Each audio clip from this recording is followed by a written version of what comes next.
I'm 16 years old and my mom is marrying me off to a stranger. I was studying for my math test and listening to music when I overheard my mom on the phone with a relative in Pakistan, saying, "I don't know what wilted wallflower should wear to her wedding. What the fuck?" After the call, she told my stepsister and me we were going to Pakistan to visit relatives. I faked interest, pretending to be excited so she wouldn't suspect anything, but I was shocked. I immediately went on travel.gc and Googled Canadian French consulates and embassies in Pakistan, terrified my mom or relatives would take my passport and trap me in that shithole country with an abusive stranger. My mom had talked about marrying me off due to my bad grades and behavior. I hadn't been to Pakistan since I was 6 and never wanted to return, especially as an ex-Muslim who hated my mom's Pakistani relatives. I remembered her saying things like, "Your cousin got grades like yours, and that's why she was married off," and "I'll find you a doctor husband because girls don't work." I was so scared and didn't know what to do. I didn't want to leave Canada. Knowing we had to go to Paris first, I planned to run when we landed, using my French dual citizenship and going to my biological father who lived there. I hadn't called him yet, afraid I'd break down and my snitchy stepsister would tell my mom and stepdad. Documentaries about Desi girls and forced marriages flashed through my mind, and I realized I could be one of them. Should I call the police before leaving or run in a bathroom? Update. Thank you so much for the advice. I'm going to make another post about my plan and escape to France. It's the day after I found out about this forced marriage, not arranged, because I haven't consented and will never marry some old fuck at 16. A lot has happened in 24 hours. I called my dad, boyfriend, family, and trusted friends. My best friend gave me a pocket GPS to track me and notify police if I end up in Pakistan. I've also notified authorities. My dad was furious about the arranged marriage. My boyfriend's parents offered help if my mom drains my bank account or takes me to Pakistan. They'd come get me. I printed copies of my IDs and recent pictures for friends and family and told my principal. I started withdrawing cash in medium amounts to avoid suspicion and hiding it in my safe. My dad offered to help open a bank account in France, though I'm not sure if I need to be 18. My French passport and other IDs are hidden in my safe. I'm packing my belongings, clothes, albums, school transcripts, electronics, books, and shipping them to my dad's address. I have under $10,000 in cash, so I won't face customs fines, but will declare it. My mom said she doesn't care where I go or what happens to me.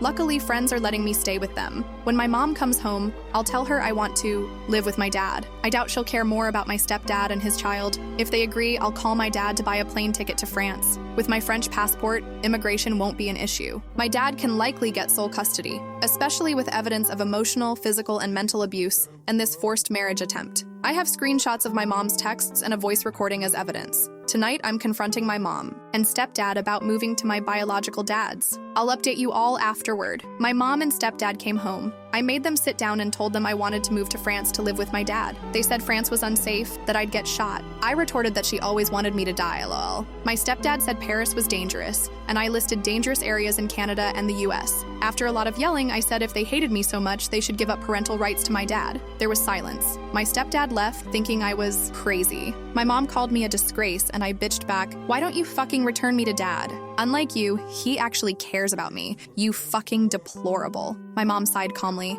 "If that's what you want, I'll make arrangements. But you're making a huge mistake and will regret it." The confrontation was only 15 minutes, not as violent, as expected. I'm a bit sad she didn't fight for me or ask why I wanted to live in another country with my dad. Instead, she just agreed to terminate her parental rights, throwing me away without trying to fix our relationship. Most moms would fight to keep their kids. But then I realized I'm better off with my dad, who actually cares. I shouldn't be sad. I got what I wanted. I'm fortunate to have caring friends and family and supportive strangers online. I can run to France and be safe with my dad, unlike many in my situation. My parents came home. I confronted them. I ran to my room, grabbed my money, debit cards, passport, IDs, and emergency clothes into a carry-on. I texted a friend who agreed to let me stay. She picked me up, and we drove far away. At her house, her mom bought us 2 plane tickets to Vancouver. My 18-year-old friend could be my guardian. The flight was 1 hour 35 minutes. The next flight to Paris would get me there at 8:35 a.m. I told my mom we were going to Halifax, not wanting her to chase me to Vancouver. She replied, "Have fun with that." We flew to Vancouver and waited for our flight to Paris. My dad will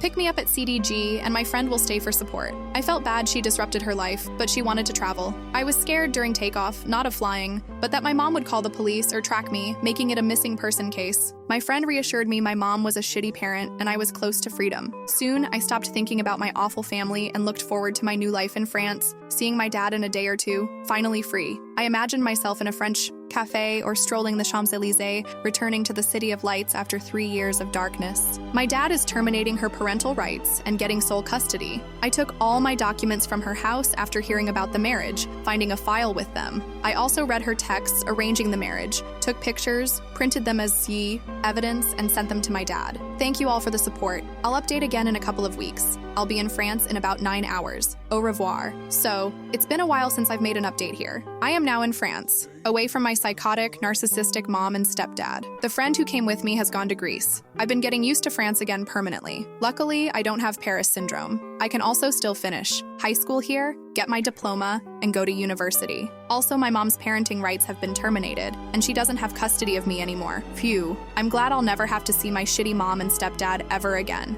I'm glad my dad isn't Muslim. He saved me from being trapped in an Islamic shithole country and being raped and abused by some 40-year-old that my mom wanted to marry me off to. When the plane landed in Paris, I finally felt free and safe. My dad is mad at my mom for arranging a marriage. My dad told me I was a human being and not a commodity to be sold to the highest bidder. He said my mom was a deplorable and a disgusting woman for whoring me out and planning to leave me in a country where I have no contacts and I don't speak the language. I am much happier now because I'm the only child and I don't have an annoying stepsister snitching on me to my parents or going through my bedroom. Overall, my life is better now because my mom is out of it, and I want it to stay that way. My dad got my mom's parenting rights terminated, and I think it's amazing because now my mom can't hurt me anymore. I'm not sure what I will study in university, but I also want to do something to help other girls in my situation. I think I want to write a book one day about what happened to me, but I'd have to use a pen name. But I feel so relieved that I don't live with my mom anymore. I can actually be a teenager now. Also, I don't have to go back to Pakistan ever again, which is great, but I'm glad I found this subreddit. You guys helped me a lot. Thank you so much.